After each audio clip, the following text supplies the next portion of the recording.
The observation deck of the Celestial Harmony hummed with its usual efficiency, but Amelia's attention was fixed on the containment playroom below. Through the reinforced transparent aluminum, she watched three Zerothi cubs, each no larger than a house cat, pacing in tight circles, their iridescent fur bristling with barely contained aggression. "They're doing it again," she said, not looking away from the viewport. Jackson glanced up from his data pad, his expression caught somewhere between amusement and concern. The vacuum cleaner? The vacuum cleaner. It had been 3 weeks since the Harmony had taken on its most unusual passengers. The Zerothi were apex predators from Zeroth Prime, a death world by any standard classification. Adults stood 12 feet tall, possessed claws that could rend titanium, and had evolved in an ecosystem so hostile that their homeworld's designation in the Galactic Registry simply read, "Approach with extreme caution." But these weren't adults. These were cubs, orphaned when their mother's ship had suffered catastrophic failure near human space. And somehow, impossibly, they had been entrusted to human care. The Galactic Council had been unanimous in their skepticism. The Thoraxians insisted humans lacked the predatory instincts to raise Zerothi young. The Velkari claimed human fragility would make them unsuitable guardians. Even the diplomatic Zenarii had politely suggested that perhaps a more robust species should take custody, but Amelia had volunteered anyway.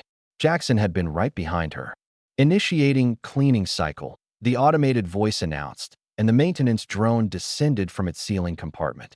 To human eyes, it was just a utilitarian device, a floating disc with rotating brushes and a vacuum port. To the Zerothi cubs, it was something else entirely. The smallest cub, whom Amelia had named Zephyr, released a sound that was part hiss, part roar. Her two brothers, Storm and Thunder, immediately flanked her, forming a defensive triangle. Their ear fins flared, a threat display that would have terrified most sentient species. The vacuum cleaner continued its programmed path, oblivious. "Here we go," Jackson muttered, but he was smiling now. Zephyr pounced first.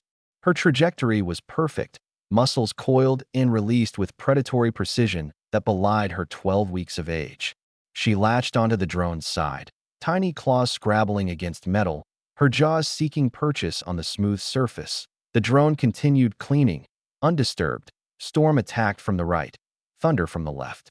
Within seconds, all three cubs were engaged in mortal combat with an automated cleaning device that had no awareness of the battle being waged against it.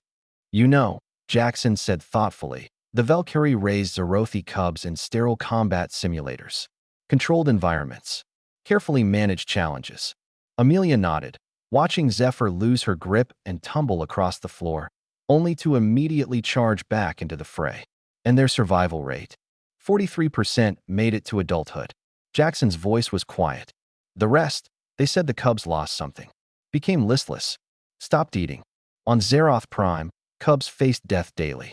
Predators, environmental hazards, the planet itself, all conspired to eliminate the weak. The strong survived not through size or power, but through resilience. Through the ability to face overwhelming odds and refuse to yield. The vacuum cleaner was, perhaps, the perfect adversary that IT couldn't be intimidated. It couldn't be killed. It returned every single day, predictable and unstoppable. And every single day, the cubs fought it with everything they had. "They're getting better," Amelia observed. Thunder had discovered the drone's charging port and was methodically trying to dismantle it. Last week, they couldn't coordinate their attacks. Last week, Zephyr was afraid of the automatic doors, Jackson added. Now she barely flinches. This was the human approach, not sterile environments and controlled challenges, but the chaos of real life. The cubs encountered automatic doors, food processors, gravity fluctuations, and yes, vacuum cleaners. Each obstacle was something to overcome, something to master. And humans, those inexplicably resilient primates from Earth, understood something the galaxy's stronger species had forgotten. Survival wasn't about never facing threats. It was about facing them daily and learning that you could endure. The vacuum cleaner completed its cycle and ascended back to its charging station. The cubs watched it go, chirping victory roars that would someday shake mountains. Zephyr had lost a tuft of fur. Thunder had what would become an impressive scar across his nose. Storm was already examining the room for the next challenge. Ambassador Velcara is coming tomorrow, Jackson said, his tone shifting to something more serious. The Zerothi delegation wants to evaluate the Cubs' progress. Amelia felt a familiar knot of anxiety in her stomach. The galaxy still watched with skepticism. Humans had no claws, no armor, no innate predatory advantages. They came from a planet the rest of the galaxy considered embarrassingly tame: water, moderate temperatures, an atmosphere that didn't try to dissolve lungs. But humans had survived anyway. They'd outlasted ice ages and supervolcanoes, predators, and plagues. Not because they were the strongest, but because they were stubborn enough to face each challenge and adaptive enough to learn from it. "Let them come," Amelia said finally. "We'll show them what we've learned." Below, Zephyr had discovered her reflection in the polished floor panels and was engaged in a fierce staring contest with herself. Storm was attempting to climb the artificial tree structure, undeterred by 3 previous failures. Thunder had found a protein cube and was conducting extensive testing to determine if it might be an enemy. They were learning, growing, thriving in the beautiful chaos of daily challenges that made life unpredictable and therefore survivable. The vacuum cleaner would return tomorrow.